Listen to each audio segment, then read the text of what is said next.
Hello alkane from alkene। चलो, तो यहाँ पर ध्यान दो। सबसे पहले अल्कीन का मतलब क्या होता है? अल्कीन के अंदर डबल बॉन्ड रहेंगे, कार्बन कार्बन डबल बॉन्ड। अगर इसका रिएक्शन किसी HX के साथ हो जाए, HX का मतलब है hydrochloric acid, hydrobromic acid, hydroiodic acid, ये सारे एसिड। तो इसमें होता क्या है कि पाई बॉन्ड टूटेगा, एक जगह पर हाइड्रोजन अटैच हो जाएगा, एक जगह पर हैलोजन। तो we obtain carbon carbon single bond, यहाँ पर H लगा दो, यहाँ पर X लगा दो, और इस तरह से बराबर 1 2 3 4। तो ये बनेगा एक हैलोजन कंटेनिंग कंपाउंड्स। अच्छा, यहाँ पर अगर हम लोग कोई टिपिकल केस ले लेते हैं, सपोज कोई एग्जांपल ले लेते हैं, जैसे कि प्रोपीन है बराबर।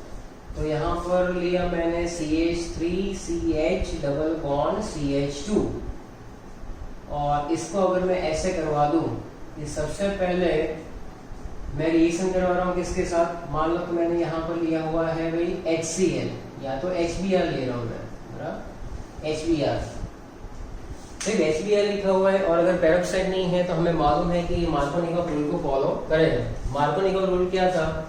When asymmetrical alkene is treated with any asymmetric reagent, the electronegative part of the reagent, that is bromine, बराबर, is attached with the carbon having the less number of hydrogen। यहाँ पर इथिलीनिक कार्बन 2 है, जहाँ पर hydrogen कम है वहां पर electronegative part attach होगा। सो that is all about Markovnikov rule, जिसमें हमने पढ़ा था कार्बोकैटायन के थ्रू ये रिएक्शन हो रहा है, कौन सा कार्बोकैटायन ज्यादा स्टेबल था, कौन सा कम स्टेबल था। उसके बारे में यहाँ पर हम लोग डिस्कशन ज्यादा नहीं करेंगे, लेकिन मार्कोनिकोव रूल के प्रेजेंस में ये वाला पार्ट यहाँ पर अटैच हो जाएगा। तो CH3 CH, यहाँ पर Br, और यहाँ पर CH3। So that is 2 bromo propane. क्या मिलेगा हमें? 2 bromo propane. So that is our major product. ऐसा नहीं कि 1 ब्रोमो प्रोपेन नहीं मिलेगा, that is our minor product, but major product is that according to Markovnikov rule, बराबर। अच्छा, एक और हम लोग ले लेते हैं, सपोज HBr लिखा हुआ है और यहाँ पर लिखा हुआ है पेरोक्साइड। याद रखना कि ये जो पेरोक्साइड जहां पर भी लिखा होता है वहां पर जनरली बेंजोइक पेरोक्साइड यूज करते हैं हम लोग, और ये चलता है कुछ फ्री रेडिकल मैकेनिज्म से, बराबर है। इसमें बेटा एंटी मार्कोनिकोव रूल फॉलो होगा, यानी कि electronegative part is attached with the ethylenic carbon having the more number of hydrogen atom, and that's why यहाँ पर हम लोग देखेंगे प्रोडक्ट, जो मेजर प्रोडक्ट मिलेगी that is CH3 CH2 CH2 Br, simple, okay। so that is called 1 bromo propane, 1 bromo propane, बराबर। अब इसके अंदर नेक्स्ट रिएक्शन हम लोग देख रहे हैं। अगर यहाँ पे ऐसा लिखा हो, बराबर, just Br2 in the presence of CCl4, बराबर। तो इस केस के अंदर क्या होगा? ऐसा एक रिएक्शन था हमारा अल्कीन का, बराबर, it is just addition reaction, बराबर, यानी कि जहां पर डबल बॉन्ड है वहां पर ये हमें एडिशन रिएक्शन देगा, simple. CH3 CH CH2 bromine, pi bond को ब्रेक करो और ब्रोमीन को वहां पर अटैच करवा दो। सो that is called 1,2 dibromo, 1,2 die bromo propane. क्या मिलेगा? 1,2 डाई ब्रोमो प्रोपेन, ओके। तो ये रिएक्शन जो है वो अल्कीन है। अल्कीन में से हम लोग क्या बना सकते हैं? ये हेलो अल्कीन बना सकते हैं। अगर आपके पास अल्काइन हुआ तो अल्काइन में से पहले अल्कीन बनाओ और उसके बाद भी ये रिएक्शन कैरी फॉरवर्ड कर सकते हैं। सपोज यहाँ पर अगर आपके पास ऐसा है CH ट्रिपल बॉन्ड CH, यानी कि इथाइन। इथाइन का क्या करेंगे हम लोग? सबसे पहले hydrogenation in the presence of nickel catalyst, nickel palladium platinum. तो ये क्या देगा हमें? CH2 double bond CH2, then again bromination, addition reaction takes place, and 1,2 dibromo ethane, is obtain, बराबर। तो इस तरह से भी जा सकते हो। तो ये सारे प्रिपरेशन मेथड है, बहुत सारे। अब अल्कीन के अंदर हम लोग ऐसा मान के चलते हैं कि मार्कोनिकॉफ रूल फॉलो होता है, बराबर, लेकिन हर बार वही प्रोडक्ट हमें मेजर मिले ऐसा जरूरी नहीं है। जैसे एक और हम लोग एग्जांपल ले लेते हैं। यहां पर मैं लिख रहा हूं, जैसे यहां पर है ये, यहां पर एक CH3 है, बराबर। तो यहां पर आप देख सकते हैं कि ये 1 2 3 एंड 4 यानी कि 3 मिथाइल ब्यूटानीन मैंने ले लिया, बराबर। अब इसका रिएक्शन हम लोग करेंगे HBr के प्रेजेंस में, यानी कि सबसे पहले H+ के साथ रिएक्शन होगा। ये जो बेटा है ये पाई इलेक्ट्रॉन यहाँ पर है, बराबर, ये यहाँ पर अटैक करेंगे higher density to lower density, तो इसके साथ यहाँ पर हाइड्रोजन अटैच हो जाएगा, तो H अटैच हो जाएगा, तो यहाँ पर क्या चार्ज आएगा, दैट इज लाइक दैट। यहाँ पर ये बॉन्ड है, बराबर है, और ये यहाँ पर प्लस चार्ज आ जाएगा, बराबर। तो आप देख सकते हैं कि यहाँ पर जो पाई बॉन्ड है उसने यहाँ पर इलेक्ट्रॉन दिए और हाइड्रोजन यहाँ पर अटैच हो गया। तो इस तरह से आप देख सकते हैं कि यहाँ पर हमारे पास जो कार्बन के ऊपर प्लस चार्ज है वो बाकी 2 कार्बन के साथ अटैच है, बराबर। तो इस केस के अंदर क्या हुआ कि हमें सेकेंडरी कार्बोकैटायन मिला। अब इसका आगे रिएक्शन जो है ब्रोमाइड आयन कहाँ पर अटैक करेगा, यहाँ पर अटैक करेगा, तो ये प्रोडक्ट हमें मिलनी चाहिए ऐसी, तो ये मिल रही है ब्रोमीन यहाँ पर, बराबर। तो आप देख सकते हैं कि यहाँ पर क्या हुआ कि इसको अगर हम लोग सिंपल फॉर्मूला में लिखे तो CH3 कार्बन, यहाँ पर ऊपर है CH3, बराबर है, सिंगल बॉन्ड, यहाँ पर C डबल बॉन्ड C है, तो यहाँ पर H2, यहाँ पर H, और इस तरह से इसके 1 2 3 बॉन्ड बन रहे हैं, बराबर है। तो यहाँ पर भी हमारा एक हाइड्रोजन रहेगा CH3 CH, बराबर, 1 2 3 एंड 4। तो इस तरह से ये हमारा है 1 2 3 4, यानी कि ये हो जाएगा 3 मिथाइल ब्यूटानीन। जब इसके साथ हमने रिएक्शन किया तो सबसे पहले कौन सा बन रहा है, H+, बराबर, अटैक कर रहा है यहाँ पर, और हमारे पास आ रहा है CH3 H single bond C, यहाँ पर क्या आ गया, तो ये पाई बॉन्ड जो है यहाँ पर शिफ्ट हो जाएगा, यहाँ H+ के साथ कनेक्ट हो जाएगा, और हमें क्या मिलेगा, ये CH3 हो गया और यहाँ पर आ गया ऐसा। तो H+ जो है जनरली यहाँ पर अटैच हो रहा है, तो ये हमें क्या मिल रहा है, एक सेकेंडरी कार्बोकैटायन मिल रहा है। सेकेंडरी कार्बोकैटायन जो सीधी सी बात है, या तो H+ यहाँ पर अटैच करवा दो तो प्लस चार्ज यहाँ पर आएगा, बराबर है, यहाँ पर H जो है वो रहेगा और प्लस चार्ज यहाँ पर आएगा। H+ को यहाँ पर अटैच करवा रहे हो तो ये प्राइमरी कार्बोकैटायन बनेगा। Secondary carbocation is more stable then primary carbocation.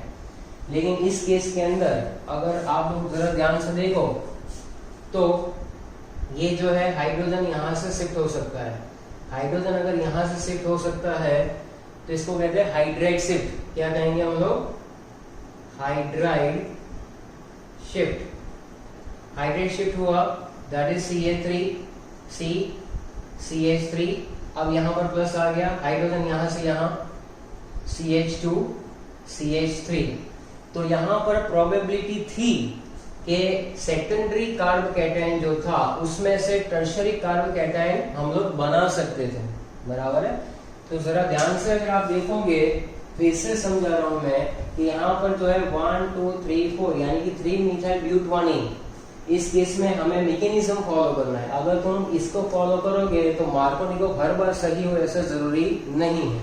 Markovnikov अगर चुपचाप से फॉलो करो तो क्या होता है, अगर आप यहाँ पर लिखो कि HBr, तो अभी मार्कोनिकॉफ ने क्या पढ़ा था कि electronegative part is attached with the carbon having the लेस्ट number of hydrogen, बराबर। जिस कार्बन के पास कम हाइड्रोजन है वहां पर अटैच हो जाएगा। तो प्रोडक्ट आपको ऐसी मिलनी चाहिए थी, ये आपकी प्रोडक्ट है, बराबर है, ये आपकी प्रोडक्ट है। तो ब्रोमीन यहाँ पर अटैच होता, यहाँ पर अटैच नहीं हो रहा है ब्रोमीन, ना यहाँ पर अटैच हो रहा है। सो दैट इज 1 2 3 4। तो यहाँ से आप देखोगे तो 2 ब्रोमो 3 मिथाइल ब्यूटेन मिलना चाहिए। लेकिन जब आप इसको मैकेनिज्म वाइज देखते हो तो H+ जो है बराबर है। H प्लस जो है यहाँ पर अटैक कर रहा है, यानी यहाँ पर positive charge, that is secondary carbocation. अब इसके आगे अगर हाइड्रोजन यहाँ से यहाँ शिफ्ट हो रहा है, that is called hydrogen hydrate shift. In that case positive charge यहाँ पर शिफ्ट हो गया तो मिला हमें टर्शरी कार्बोकैटायन। तो इस केस के अंदर Br जो है वो अटैक करेगा कहाँ पर, यहाँ पर, और हमारी प्रोडक्ट जो है CH2 CH3 और ब्रोमीन यहाँ पर अटैच हो जाता है। तो जब ब्रोमीन यहाँ पर अटैच हो जाता है, दैट इज कॉल्ड 1 2 3 4, तो 2 bromo 2 methyl butane instead of this product. Okay, so that is the magic of mechanism. बराबर, मैकेनिज्म से हम लोग सही आंसर गेन कर सकते हैं। सिर्फ और सिर्फ मार्कोनी का रूल हर बार ऐसा जरूरी नहीं है कि जैसा रूल बताया है वैसा कि वैसा फॉलो हो जाए। वहां पर आपको प्रोबेबिलिटी देखनी पड़ती है कि जो कार्बोकैटायन है वो बात सही है कि tertiary carbocation is more stable than secondary and then primary, but यहाँ पर सेकेंडरी कार्बोकैटायन में से टर्शियरी कार्बोकैटायन मिलने की पॉसिबिलिटी है तो हाइड्रेट शिफ्ट आता है या तो मिथाइल शिफ्ट आता है। यहाँ पर हाइड्रेट शिफ्ट हमने करवाया, बराबर है, और उसकी बेसिस में हमारा ये प्रोडक्ट जो है वो मेजर प्रोडक्ट मिलेगा। ओके, तो यहाँ पर अल्कीन में से प्रिपरेशन हमने खत्म की हुई है, बराबर। हम लोग नेक्स्ट मेथड में आगे बढ़ेंगे। So we are moving on the preparation of haloalkane with the next method, that is by addition of halogen to alkane. Now in this reaction, suppose I am taking the example of ethyl molecule. तो सबसे पहले ethyl molecule जो है when it is treated with bromine in the presence of carbon tetrachloride. In the presence of carbon tetrachloride जो है यहाँ पर simply क्या होगा, एडिशन रिएक्शन टेक्स प्लेस। तो यहाँ पर प्रोडक्ट जो हमें मिलेगी that is called vicinal dibromide, क्योंकि आप देख ही रहे कि इस प्रोडक्ट के अंदर जो ब्रोमीन है वो एडजेसेंट कार्बन के ऊपर अटैच है, and that's why it is called vicinal dibromide और सिंपली 1,2-डाइब्रोमोइथेन। इस रिएक्शन के अंदर एडिशन रिएक्शन हो रहा है और Br2 के साथ हो रहा है। तो Br2 बेसिकली कैसा रहता है, रेडिश ब्राउन कलर, ऐसा एक गैस है ब्रोमीन जिसका कलर क्या होगा, रेडिश ब्राउन कलर।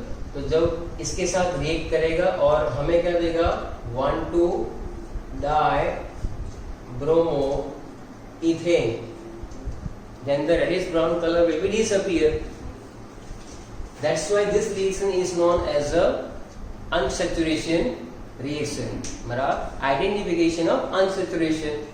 इसका सीधा सीधा मतलब ये है कि आपका जो अननोन मॉलिक्यूल है वो अनसैचुरेटेड है कि नहीं, वो इस स्टेज से हमें पता चल जाएगा।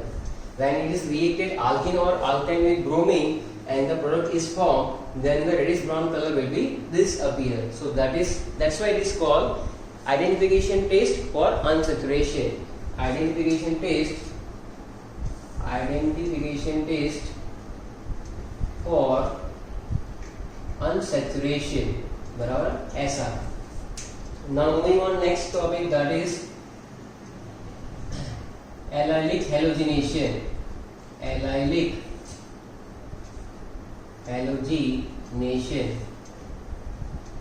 halogenation में क्या सीखेंगे हम लोग कि when any alkene is treated with bromine or chlorine at high temperature, allylic position पे क्या होगा, वहां पर substitution reaction होगा। So let us take one example. हम लोग यहाँ पर लेंगे propene, CH3 CH double bond CH2। तो प्रोपीन जो है वो रिएक्ट करेगा किसके साथ, ब्रोमीन या तो क्लोरीन के साथ, बराबर, एट हाई टेम्परेचर। तो यहाँ पर टेम्परेचर रहता है 773 केल्विन। इस टेम्परेचर पे जब हम लोग इस आल्कीन का ब्रोमीन के साथ रिएक्शन कराएंगे तो ये एलाइलिक कार्बन कौन सा होता है बेटा, डबल बॉन्ड का नेबरिंग कार्बन जो इसको क्या कहते हैं, एलाइलिक कार्बन। वहां से एक हाइड्रोजन क्या हो जाएगा, सब्स्टिट्यूट हो जाएगा, वहां पर ब्रोमीन अटैच हो जाएगा। अगर यहाँ पर ब्रोमीन अटैच होता है तो हमें कौन सी प्रोडक्ट मिलेगी, ऐसी कोई प्रोडक्ट मिलेगी, बराबर, जिसको हम लोग नाम क्या दे सकते हैं, एलाइल ब्रोमाइड। कॉमन नेम कौन सा होता है, एलाइल ब्रोमाइड। या तो क्या लिख सकते हैं 1 2 3, that is called 3 bromo propane. क्या लिखेंगे 3 bromo propane. Similar reaction when we take propane, बराबर है, हैलोजन चेंज कर देते हैं। तो यहाँ पर हम लोग क्लोरीन ले रहे हैं at the temperature of 773 kelvin. What happens, वापस allylic substitution reaction takes place at this. तो यहाँ पर हम लोग लिख सकते हैं प्लस HBr, या तो यहाँ पर माइनस HBr भी कर सकते हैं। सो that is all about HBr, बराबर है। एक हाइड्रोजन और ब्रोमीन जो बना रहा है, यहाँ से क्लोरीन, यहाँ से हाइड्रोजन क्या बनाएगा, इसमें HCl। और main product is Cl CH2 CH double bond CH2, so that is called allyl chloride, बराबर है, और HCl। अब आपके दिमाग में यहाँ पर कौन सी बात आनी चाहिए कि भाई यहाँ पर सर ब्रोमिनेशन और क्लोरिनेशन हो रहा है, तो यहाँ पर डबल बॉन्ड पे एडिशन रिएक्शन क्यों नहीं हुआ, बराबर। सो रीजन है उसके पीछे कि एडिशन रिएक्शन जो है हाई टेम्परेचर पे कैसे होता है बेटा, रिवर्सिबल होता है। यानी अगर तुम एडिशन रिएक्शन करवाओ तो ब्रोमीन यहाँ पर अटैच हो जाएगा, तो क्या मिलेगा आपको 1,2-डाइब्रोमोप्रोपेन मिलेगा। लेकिन रैपिडली वो वापस किस में कन्वर्ट हो जाता है, प्रोपीन में ही कन्वर्ट हो जाता है, क्योंकि वो कैसा है, रिवर्सिबल रिएक्शन है हाई टेम्परेचर पे। Instead that when we talk about the allylic substitution halogenation reaction, तो हाई टेम्परेचर पे एलाइलिक सब्स्टिट्यूशन कैसा है, इरिवर्सिबल रिएक्शन है। कैसा है, इरिवर्सिबल रिएक्शन है। इसलिए ये रिएक्शन जो है प्रोसीड करता है और एडिशन रिएक्शन प्रोसीड नहीं करता है, क्योंकि यहाँ पर हाई टेम्परेचर पे इसका सिर्फ और सिर्फ क्या होगा, एलाइलिक सब्स्टिट्यूशन। तो ये आपको एक ध्यान रखना है। मूविंग ऑन नेक्स्ट कि भाई अगर हम लोग स्पेसिफिक रिएजेंट ले तो इसकी कहानी कैसे होती है। जैसे कि एन ब्रोमो सक्सिनिमाइड, बराबर, NBS ले लो या तो NCS ले लो। तो जैसे कि CH2 CH2 CO CO, और यहाँ पर मैंने लिखा हुआ है N, और ये है ब्रोमीन, जिसको क्या कहते हैं, एन ब्रोमो सक्सिनिमाइड। क्या कहेंगे हम लोग, एन ब्रोमो सक्सिनिमाइड। यहाँ पर क्लोरीन होगा तो उसको क्या कहेंगे, एन क्लोरो सक्सिनिमाइड। इस केस के अंदर ये एक स्पेसिफिक रिएजेंट है। स्पेसिफिक रिएजेंट जो है उसके बेसिस पे रिएक्शन कैसे प्रोसीड करेगा। तो let us take one example. अगर मैं यहाँ पर ले रहा हूँ CH3CH double bond CH2 in the presence of NBS, अगर यहाँ पर एन ब्रोमोसक्सिनिमाइड की प्रेजेंस में ब्रोमिनेशन रिएक्शन होगा, बराबर, तो क्या करेंगे हम लोग यहाँ पर, तो वापस allylic substitution reaction takes place. तो यहाँ पर एक ब्रोमीन अटैच हो जाएगा, bromine CH2 CH double bond CH2, वापस आपको क्या मिलेगा, एलाइल ब्रोमाइड। ओके, और आप मानोगे कि ये जो यहाँ पर ब्रोमीन एडिश हो गया, बाकी जो बाय प्रोडक्ट है वो वापस आपको क्या मिल जाएगी, सक्सिनिमाइड। तो यहाँ पर NBS के अंदर ही ब्रोमीन आ जाता है, तो यहाँ पर ब्रोमीन अलग से लेने की जरूरत है नहीं। Okay, so that is NBS, जहाँ पर ब्रोमीन है वो यहाँ पर सब्स्टिट्यूशन रिएक्शन करेगा और यहाँ से हाइड्रोजन यहाँ पर अटैच हो जाएगा। That's it. अगर इसके अंदर आप क्लोरीनेशन करवा लो, बराबर है, तो बेसिकली NCS लेना पड़ेगा। तो CH3 CH double bond CH2 in the presence of N chlorosuccinimide. तो यहाँ पर क्लोरीन जो है वो यहाँ पर अटैच हो जाएगा, Cl CH2 CH double bond CH2, तो ये मिलेगा आपको allyl chloride. So that's how allylic substitution reaction takes place. अभी हम लोग नेक्स्ट जो हम लोग मूव ऑन कर रहे हैं कि हेलोएरीन कैसे बना सकते हैं, वो 11 में भी हमने किया हुआ है। चलो तो उसकी थोड़ी सी हम लोग डिस्कशन कर लेते हैं।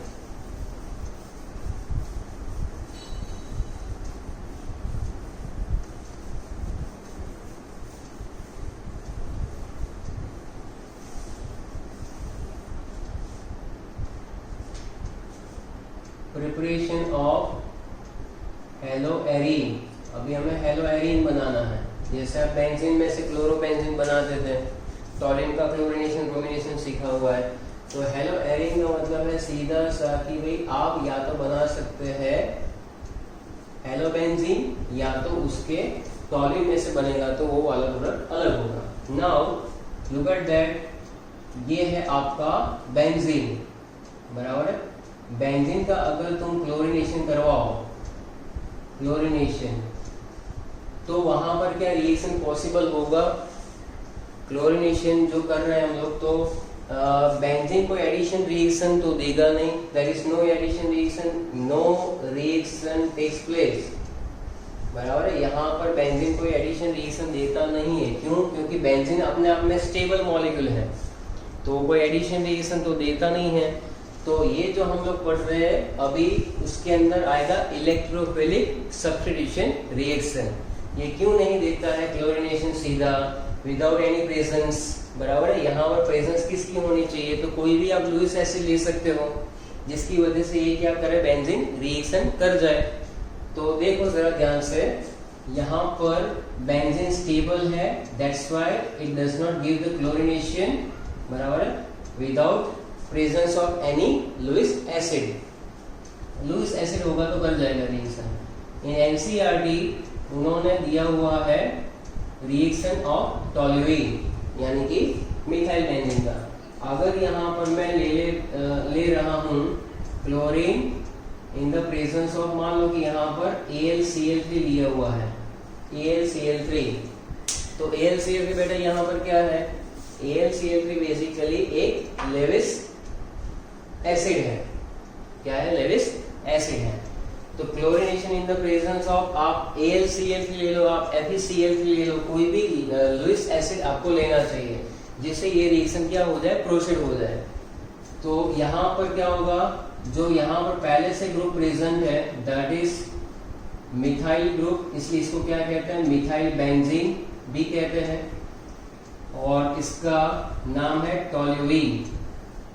तो इसके अंदर क्या हो रहा है, आप देख सकते हो कि ये जो है ऑर्थो पैरा डायरेक्टिंग ग्रुप है। तो क्लोरीनेशन से हमें दो आइसोमर मिलेंगे, एक ऑर्थो आइसोमर और एक para isomer. So in that case we obtain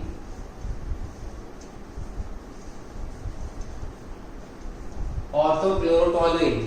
क्या मिलेगा हमें? Orthochlorotoluene plus पैराक्लोरोटोलुइन।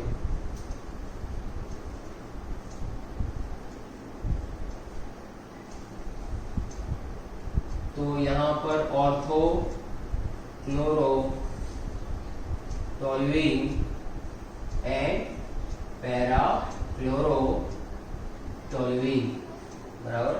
पैरा वाली प्रोडक्ट हमेशा थोड़ी सी ज्यादा मिलती है, क्योंकि यहाँ पर ऑपोजिट डायरेक्शन में Cl बराबर, Cl जो है वो ऑर्थो पे नहीं है, पैरा पे, इसलिए यहाँ पर स्टीयरिक हिंड्रेंस थोड़ा सा कम रहता है, and that's why generally para product will be in more proportion और मेजर प्रोपोर्शन देन दी ऑर्थो। अब इसका मैकेनिज्म क्या था, क्या लेते थे, कैसे करते थे? तो बेसिकली यहाँ पर कोई इतना स्ट्रॉन्ग इलेक्ट्रोफाइल जनरेट नहीं हो रहा था कि जो बेंजीन या तो बेंजीन के जो डेरिवेटिव्स है उसके ऊपर अटैक करता है, बराबर। तो स्ट्रॉन्ग इलेक्ट्रोफाइल जनरेट करने के लिए आपको किसकी जरूरत पड़ेगी? एक लुईस एसिड की जरूरत पड़ रही है।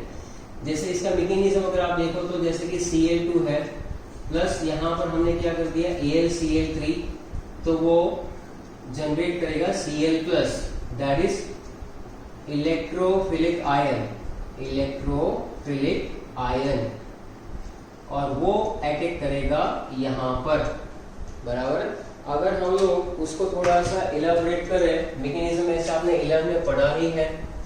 तो सबसे पहले यहाँ पर क्या होता है कि आप देख सकते हो कि जनरेशन ऑफ इलेक्ट्रोफिलिक आयन का स्टेप तो यहाँ पर है ही कि किस तरह से इलेक्ट्रोफाइल जनरेट हो रहा है। तो सबसे पहले जब आप क्लोरीन का AlCl3 या तो FeCl3 किसी के साथ भी रिएक्शन करवाते हो तो वो एक इलेक्ट्रोफिलिक आयन जनरेट करता है। मैकेनिज्म वाले पार्ट में कुछ ऐसा रहेगा कि Cl के बीच में सिंगल बॉन्ड है, यहाँ पर इलेक्ट्रॉन की पेयर है, when it is treated with AlCl3 तो ये एक लेविस एसिड है, तो ये क्या करेगा, इलेक्ट्रॉन को अट्रैक्ट करता है, बड़ा एक्सेप्ट कर सकता है। तो यहाँ से एक इलेक्ट्रॉन की पेयर यहाँ पर गई, बड़ा इसके साथ बॉन्ड बनाया।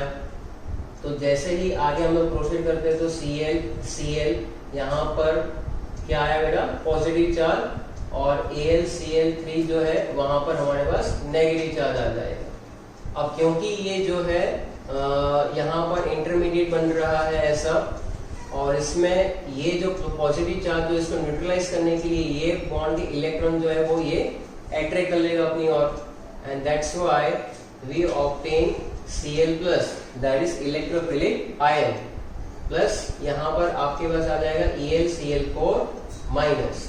तो इस तरह से यहाँ पर स्टेप में जनरेट हुआ हमारा इलेक्ट्रोफिलिक आयन। नेक्स्ट स्टेप के अंदर आपके पास जो स्ट्रॉन्ग न्यूक्लियोफाइल है, that is I am talking about the benzene. तो यहाँ पर इस तरह से है, हर एक जगह हाइड्रोजन तो प्लेस होते ही है। अब इसका रिएक्शन जब हम लोग प्रोसीड करेंगे Cl प्लस के साथ, हम लोग Cl प्लस ना लेकर यहाँ पर E प्लस ले लेते हैं, यानी कि इलेक्ट्रोफिलिक आयन। तो सबसे पहले क्या होगा कि यहाँ से मान लो कि यहाँ पर एक हाइड्रोजन है हमारे पास, तो ये अटैक करेगा यहाँ पर, ये E प्लस जो है ये पाई बॉन्ड के इलेक्ट्रॉन यहाँ पर जाएंगे, इस तरह से प्रोसीड होगा रिएक्शन। तो आप देख सकते हो कि यहाँ से ये जो 2 इलेक्ट्रॉन है वो इसने E को दे दिए, तो यहाँ पर एज इट इज ये रहा, बराबर है, और यहाँ पर जो है आया हमारा H और यहाँ पर E, बराबर। तो E यहाँ पर एडेड हो गया विद द इलेक्ट्रॉन पेयर। अब आप देख सकते हो कि यहाँ पर इलेक्ट्रॉन की पेयर जो है वो तो बॉन्ड बनाने में यूटिलाइज हो गई, तो इस कार्बन की तो 1 2 3 4 बॉन्ड बन रहे हैं, यहाँ पर इस कार्बन की 2 ही बॉन्ड बन रहे हैं। यहाँ पर आप देख सकते हो तो यहाँ पर पॉजिटिव चार्ज आया, तो ये जो बना है इसको हम लोग क्या कहते हैं, सिग्मा कॉम्प्लेक्स। क्या बना है, सिग्मा कॉम्प्लेक्स। तो इसके अंदर रेजोनेंस होगा और रेजोनेंस हाइब्रिड जनरेट हो जाएगा। तो जैसे ये पाई बॉन्ड यहाँ पे शिफ्ट हो रहा है, प्लस चार्ज यहाँ पे आएगा, फिर ये यहाँ पर और प्लस चार्ज यहाँ पर, इस तरह से इस मॉलिक्यूल के अंदर क्या हमें मिलेगा, रेजोनेंस हाइब्रिड। अच्छा, उसके बाद जो भी इलेक्ट्रोफाइल है, बराबर है, वो तो यहाँ पर अटैच हो रहा है, H को निकालना है। तो ये जो हमारा AlCl4 माइनस था, that is basically X minus. तो X माइनस जो है वहां पर H जो है वो यहाँ से निकल जाएगा, इसके साथ जो है अटैचमेंट, और E यहाँ पर फाइनली हमें मिलेगा। तो ये बॉन्ड की जो बॉन्ड है वो यहाँ पर वापस शिफ्ट हो जाएगा, और इस तरह से आपको क्या मिलेगा, एक इलेक्ट्रोफिलिक सब्स्टिट्यूशन रिएक्शन में एक प्रोडक्ट मिलेगी। NCERT के अंदर रिएक्शन इस फॉर्मेट में भी दिया हुआ है कि when toluene is heated in the presence of halogen X2, और यहाँ पर Fe लिखा हुआ है, X में भी क्लोरीन और ब्रोमीन।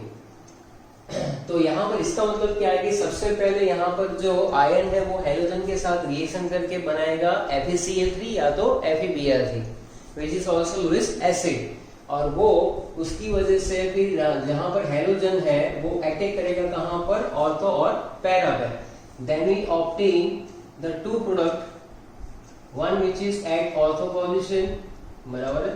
तो ऑर्थो हेलो टोल्यूइन लिख सकते हैं, क्लोरीन होगा तो ऑर्थो क्लोरो वरना ortho bromo, and next that is para hello toluene. Simple, बराबर। तो ये हमने यहाँ पर कंप्लीट कर लिया हुआ है। ओके, नेक्स्ट प्रोसेस जो है उसको हम लोग कहते हैं sand mayor reaction. Sand mayor reaction, sand mayor reaction के अंदर सबसे पहले किसका रिएक्शन किया जाता है, तो यहां पर मैं ले रहा हूं as an example aniline, that is aniline. इसका मैकेनिज्म अमीन्स में पढ़ेंगे हम लोग, सिर्फ अभी रिएक्शन कर रहे हैं। तो that is sand mayor reaction when aniline, और इसका दूसरा नाम है बेंजेनेमाइड, एमिनो बेंजीन भी कह सकते हैं, when it is treated with, it is aromatic amine when it is treated with sodium nitrite NaNO2 plus HX, HCl, बराबर, at the temperature of 273 to 278 Kelvin। क्या 273 to 278 Kelvin। इसकी जगह पर कई बार और करके HNO2 भी लिखा होता है, reaction of primary aromatic amine with nitrous acid. Okay, दोनों केसेस के अंदर सिमिलर है।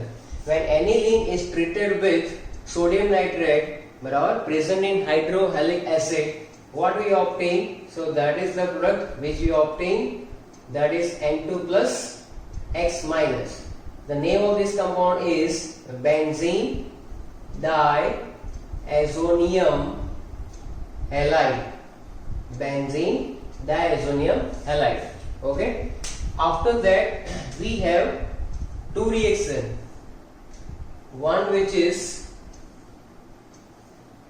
Cu2Cl2, one which is Cu2Br2, बराबर। क्यूप्रस हैलाइड के साथ हम लोग इसका रिएक्शन कर रहे हैं बेंजीन डाइजोनियम हैलाइड का।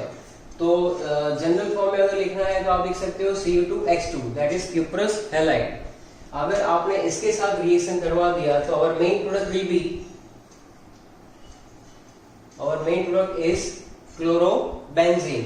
इसके साथ अगर रिएक्शन करवा दिया तो हमारी मेन प्रोडक्ट जो मिलेगी हमें bromobenzene. So that is chlorobenzene and that is bromobenzene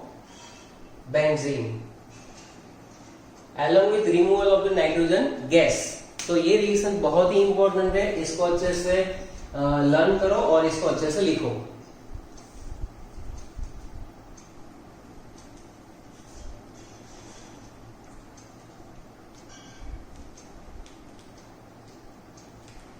लिख लिया। यहां पर दोनों में साइमल्टेनियसली आप लिख सकते हो कि नाइट्रोजन गैस जो है वो रिलीज हो रही है। Okay, so that is sand reaction and it is very important. Now, moving on next कि अगर हमें इसका रिएक्शन करना है आगे, तो benzene diazonium halide when it is reacted with Ki, बराबर है Ki यानी potassium iodide, simply it is reacted with potassium iodide to give iodobenzene। So in the presence of that we get iodobenzene। आइए यहाँ पर add कर दिया तो ये बन जाएगा iodobenzene plus KX plus nitrogen gas. So that is Sand-Mayer reaction, only two. This is different reaction, simply shaking the benzene diazonium halide with Ki, so we obtain iodobenzene। तो हमने ब्रोमोबेंजीन बना लिया, क्लोरोबेंजीन बना लिया, iodobenzene बना लिया। Fluorobenzene जो है उसकी कहानी थोड़ी सी अलग है, बराबर है, तो वो हम लोग अमीन्स के अंदर डिटेल में पढ़ेंगे कि कैसे बन सकता है। तो यहाँ पर क्लोरोबेंजीन और ब्रोमोबेंजीन जो आपकी टेक्स्ट बुक में एनसीईआरटी में गिवन है उसके बेसिस पे हम लोग आगे बढ़ रहे हैं। Next that is called Finkelstein reaction.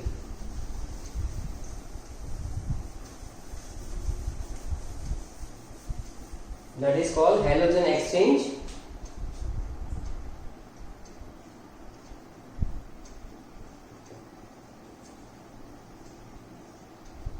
or it is also known as Finkelstein reaction। ये नेम रिएक्शन है, ये भी काफी इंपॉर्टेंट है। तो फिंकलस्टीन रिएक्शन में हम लोग क्या करेंगे, alkyl halide, first of all we are taking alkyl halide when it is reacted with sodium iodide in the presence of dry acetone. Okay, यहां पर आप लोग देख सकते हैं सिंपली हैलोजन एक्सचेंज, यानी नाम से पता चल जाता है कि एक हैलोजन जो एटम है उसकी जगह पर दूसरा हैलोजन एटम आ जाएगा। तो यहां पर सिंपली ये जो NaX है वो रिमूव हो जाएगा, I रिप्लेस करेगा X को, तो क्या मिलेगा अल्काइल आयोडाइड। क्या मिलेगा अल्काइल आयोडाइड। यहां पर बाय प्रोडक्ट हमें क्या मिलेगी NaX।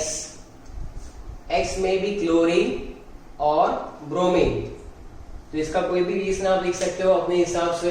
Suppose CH3CH2Cl when it is reacted with sodium iodide in the presence of dry acetone, then we obtain CH3CH2 and I plus NaCl।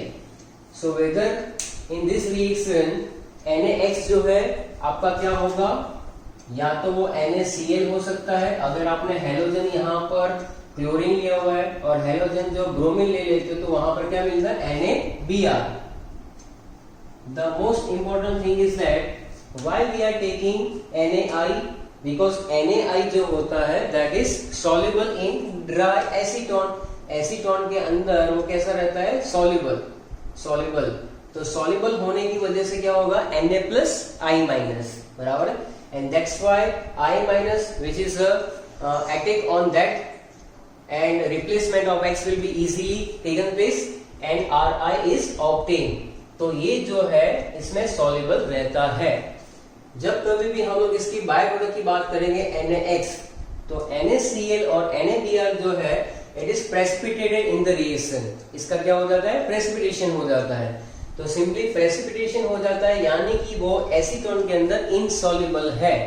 तो अगर यहाँ पर आपने कुछ दूसरा ले लिया होता तो समझ लो कि Na तो वहां पर क्या था, आयोनिक फॉर्म में था, दैट्स व्हाई आयोडीन वहां पर एक्सचेंज कर पाए X को, लेकिन यहाँ पर NaCl और NaBr जो है एसीटोन में इनसॉल्युबल है, that's why it is not taken. Okay, अच्छा यहाँ पर दूसरी बात आपको ये याद रखनी है कि जब कभी भी हम लोग इसको इस डायरेक्शन में पढ़ रहे हैं तो NaX जो है वो क्या मिल रहा है, उसका प्रेसिपिटेशन अकर्स। तो प्रेसिपिटेशन होगा यानी कि इनसॉल्युबल पार्ट है, तो एज सून एज पॉसिबल इसको हम लोग निकाल लेंगे। तो according to the Le Chatelier principle most often जब ये रिएक्शन प्रोसीड करेगा तो NaX as a precipitate remove करते जाएंगे, तो ली चैटेलियर प्रिंसिपल से ये रिएक्शन फॉरवर्ड डायरेक्शन में आगे बढ़ेगा, बराबर है। तो यहाँ पर ली चैटेलियर प्रिंसिपल की एप्लीकेशन भी आ जाती है।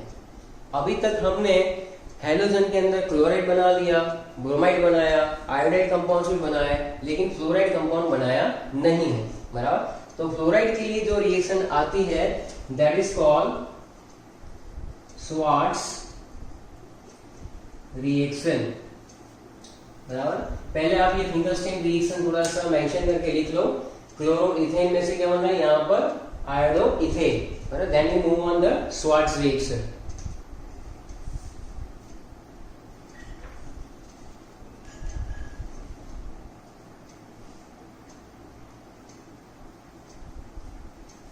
ओके, लिख लिया।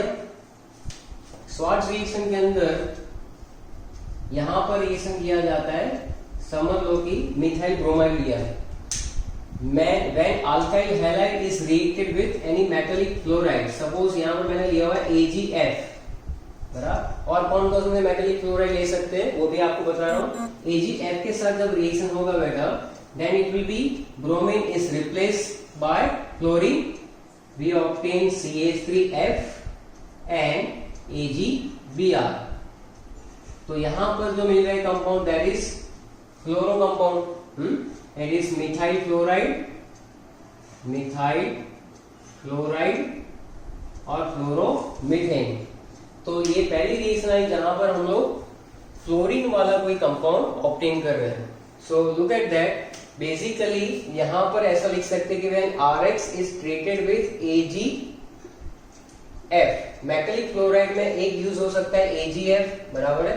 इसकी जगह पर आप यूज कर सकते हैं Hg2F2 that is mercury chloride. इसकी जगह पर आप यूज कर सकते हैं कोबाल्ट क्लोराइड भी, इसकी जगह पर आप यूज कर सकते हैं SbF3। So these are the metallic chlorides which are used in this reaction for preparation of alkyl chloride. Okay, so generally when we write like that, when Rx is treated with AgF that is metallic chloride, तो क्या मिलेगा, RF alkyl chloride plus AgX. So that is all about the Swart reaction.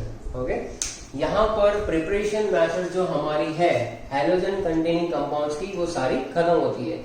So